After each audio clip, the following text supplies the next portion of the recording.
To install a PURELL ES8 dispenser, start by using the release buttons to open the dispenser. Check the label inside to confirm that you have the right dispenser. Leave a 7-inch clearance below the dispenser for proper servicing. To install with screws, use the dispenser as a template to mark and drill holes. Start with the topmost holes. Drywall anchors may be needed. To install using adhesive tape, clean the wall, remove the adhesive backing, and press the dispenser firmly against the wall for 10 seconds. Wait 24 hours before loading a refill.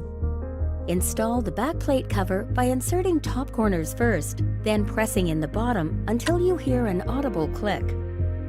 Close the dispenser. For hand sanitizer, install the Shield floor and wall protector by inserting the tabs into the dispenser slots.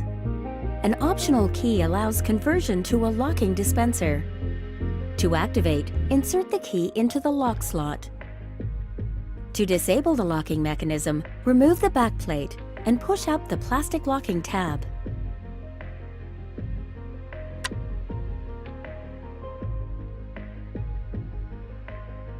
To install a refill, open the dispenser. Then press the green release button and remove the empty refill. Ensure that the refill and dispenser labels match.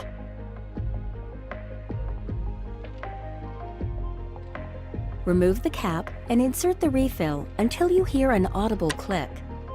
Close the dispenser cover and look for the green status light. When the green light blinks, the dispenser is ready to use. Prime the dispenser by placing your hand underneath to dispense product. To recycle the empty refill, pull the tab to release the collar from the bottle, then unscrew the pump. Separate the battery from the collar and dispose of it in accordance with federal, state, and local regulations. The collar and bottle are both recyclable. PURELL ES8 dispensers will provide years of reliable performance. If you have additional questions, contact GOJO Customer Service at 330-255-6000.